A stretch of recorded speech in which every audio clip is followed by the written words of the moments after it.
Today's video is about a comparison between O and A level. Thank you for the overwhelming response to our YouTube videos.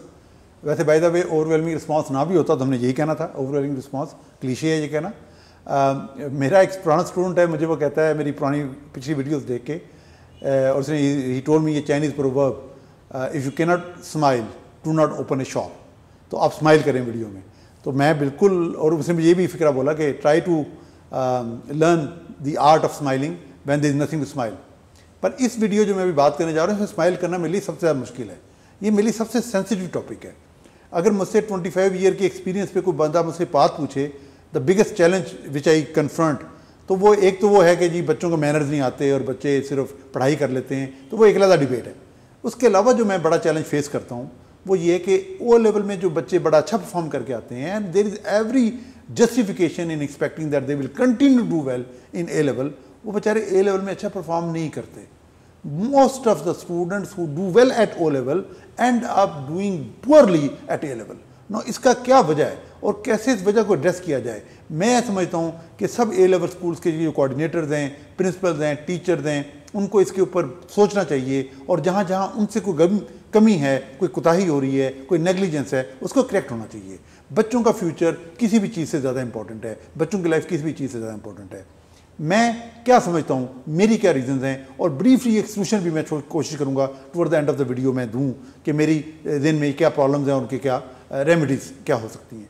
पहली बात जो मैं समझता हूँ कि ओ लेवल में अच्छा परफॉर्म करने के बावजूद बच्चे ए लेवल में अच्छा परफॉर्म नहीं करते, उसकी वजह ये है कि O level is way too ordinary and A level is way too advanced. ये बिल्कुल नेचुरल है ये बात समझना कि A level is suppose to be tougher than O level. ये टफ होगा, लेकिन जितना गल्फ है ओ ए लेवल के बारे में और जितना गैप है, वो शायद बच्चे उस गैप के लिए तैयार नहीं होते। ह्यूज प्रोग्रेशन है from O level to A level. जो ट्रांजिशन है उसमें बहुत बच्चे फ्लंक कर जाते हैं और वो उसको उस स्पीड से एडजस्ट नहीं कर सकते जो स्पीड रिक्वायर कर रही होती है ए लेवल की स्टडी। उसको मैं ज़रा क्वान्टिटेटिवली बताता हूँ आपको कैसा नंबर्स में।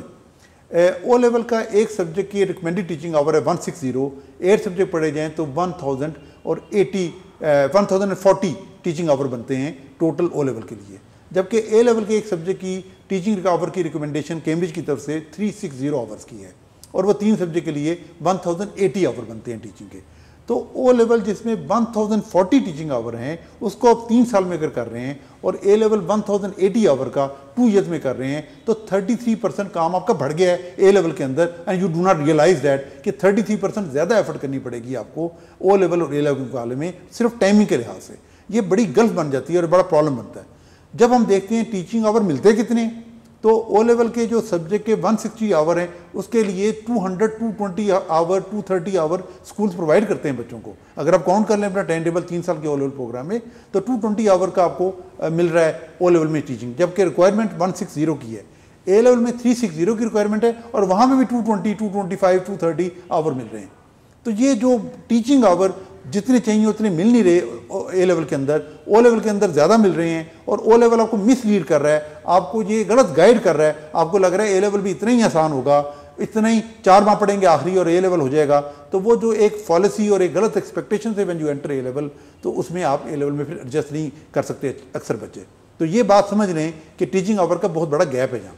तीसरी बात, बच्चों को स्पून फीडिंग की आदत थी ओ लेवल में। ओ लेवल में पॉसिबल है स्पून फीडिंग करना, और बच्चों को क्योंकि क्वेश्चन तकरीबन मिलते जुलते क्वेश्चन होते हैं हर पेपर में, तो अब बच्चों की प्रैक्टिस करवाना क्वेश्चंस की, और उसका इट्स क्वाइट पॉसिबल कि बच्चों को लेक्चर दिया जाए और नोट्स दिए जाएँ और उसे बच्चा ओ लेवल में अच्छे ग्रेड ले ले। पर ए लेवल के अंदर स्पून फीडिंग पॉसिबल भी नहीं है और फीजिबल भी नहीं है। पॉसिबल इसलिए नहीं है कि टीचर पार्ट टाइम है, और फीजिबल इसलिए नहीं है कि आपके हर क्वेश्चन बिल्कुल दूसरे से डिफरेंट होगा, और ये पॉसिबल ही नहीं है कि आपको एक डिक्टेशन की जाए, 4 नोट्स लिखवाए जाएँ और ये समझा जाए कि अब आप ए लेवल के लिए तैयार हो गए हैं। 4 साल के पेपर कर लें ओ लेवल के अंदर, शायद ए लेवल आप पेपर के लिए तैयार हो गए हैं, पर ए लेवल में 4 साल के पेपर करना is a good step in the right direction, but it's not enough. Question paper analytical होता है, हर क्वेश्चन दूसरे से डिफरेंट होता है, एक नए चैलेंज से आता है, एक नई स्किल आपसे टेस्ट कर रहा होता है, और अगर आपने रोड लर्निंग की हुई है तो आप सर्वाइव नहीं कर सकेंगे। अगली बात, असेसमेंट बहुत कम है ए लेवल के अंदर, जितनी होनी चाहिए उतनी नहीं है। मैं किसी टीचर को ब्लेम नहीं कर रहा, मैं किसी स्कूल को ब्लेम नहीं कर रहा, मैं एक जनरल बात कर रहा हूँ कि असेसमेंट जितनी होनी चाहिए और जिस तरह ए लेवल के बच्चों को फीडबैक मिलनी चाहिए कि उन्होंने क्या चीज़ मिस की, कौन सा असेसमेंट ऑब्जेक्टिव था जो उन्होंने ओवरलुक किया और उसके मुताबिक अपने क्वेश्चन को टेलर नहीं किया और आंसर नहीं किया। ये जो लैक ऑफ असेसमेंट्स है, ना बच्चों को शौक है टेस्ट देने का, ना टीचर्स को शौक है कि वो टेस्ट लें और उनको बार बार चेक करवाएं, और मैनेजमेंट की भी शायद प्रायोरिटी में उतनी जल्दी वो बात नहीं आती कि जी टेस्ट बहुत रेगुलर हों और बच्चों को प्रॉपर तरीके से चेक करके उनको फीडबैक भी दीजिए। टेस्ट भी होते हैं लेकिन टेस्ट की फीडबैक सही तरह नहीं मिलती। जब तक बच्चों को प्रॉपर फीडबैक नहीं दी जाएगी, बच्चे अपनी गलतियों से सीखेंगे नहीं और वो अपना रिजल्ट इंप्रूव नहीं कर सकेंगे। एक और बात जो बड़ी इंपॉर्टेंट है वो है सेल्फ स्टडी का रोल।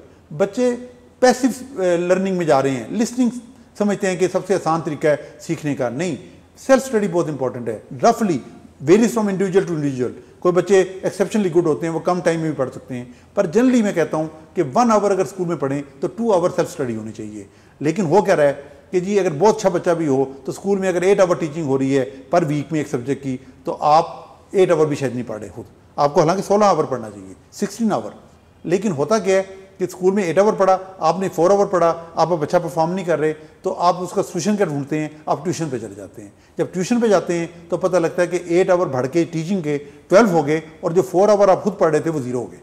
तो ये तो बिल्कुल ही डिसएडवांटेज है। बिल्कुल ऐसा मत करें। सेल्फ स्टडी को बिल्कुल अंडर एस्टिमेट ना करें, उसकी इंपॉर्टेंस को।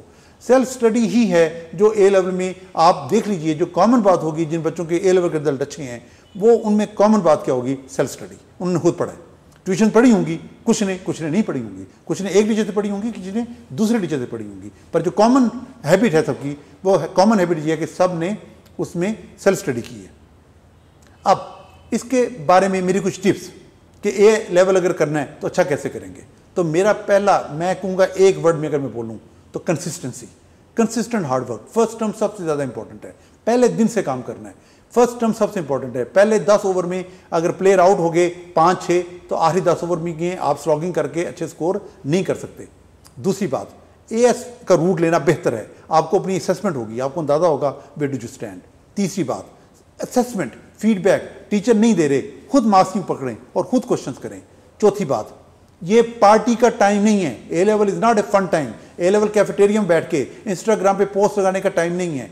ए लेवल बहुत प्रोफेशनल टाइम मैनेजमेंट रिक्वायर करता है। और ये बात ध्यान में रखिए कि ए लेवल का एक और बहुत बड़ा चैलेंज है, वो क्या, आपने यूनिवर्सिटी एप्लीकेशन भी तैयार करनी है। ओ लेवल के बच्चे को यूनिवर्सिटी एप्लीकेशन तैयार नहीं करनी, ओ लेवल के बच्चे को एसएटी तैयार नहीं करना, ओ लेवल के बच्चे को एंट्रेंस एग्जामिनेशन तैयार नहीं करने, आपने करने हैं ए लेवल के स्टूडेंट को। आपके टीचिंग आवर भी कम है जो स्कूल दे रहा है आपको। आपको 3 ईयर का काम 2 ईयर में भी करना है। आपको इसके अलावा एंट्रेंस एग्जामिनेशन के लिए टेस्ट भी तैयार करने हैं, आपने यूनिवर्सिटी एप्लीकेशन भी तैयार करनी है, आपके ऊपर बहुत वक्त लोड है। तो इसलिए समर ब्रेक यूज़ करना बहुत इंपॉर्टेंट है। समर ब्रेक अच्छी यूज़ नहीं करेंगे, ए लेवल अच्छा नहीं कर सकते। तो मैं एक फिक्रा बोलता हूँ कि समर ब्रेक पहले साल की जो ओ लेवल ए लेवल के दरमियान की है, और समर ब्रेक फर्स्ट ईयर ए लेवल और सेकंड ईयर के दरमियान की है, उसको प्रॉपर यूटिलाइज करें। इसके अलावा वर्क नाउ पार्टी लेटर। और अगर आपके क्लास फेलो समझते हैं आप नर्ड हैं, आप कूल नहीं हैं, तो ये उनकी प्रॉब्लम है, आपकी प्रॉब्लम नहीं है। और आखिरी बात जो मैं इस वीडियो के एंड पे कहना चाहूँगा, if you want to do A level properly, please अपने क्लास फेलोज, अपने दोस्त, क्लास फेलो नहीं, अपने दोस्त केयरफुली चूज़ कीजिएगा। जो आपके दोस्त होंगे वैसे आप बनेंगे। तो अगर आपने, क्योंकि ओ लेवल ए लेवल में ट्रांजिशन होती है, स्कूल चेंज हो रहा होता है, दोस्त चेंज हो रहे होते हैं, तो आप you may end up choosing those students who are probably those friends who are not good in studies, are those whose priority is not to focus on studies. आप भी वैसे बन जाएंगे। अपने दोस्तों को चूज करते हुए बहुत केयरफुल हों। God bless you. Thank you very much.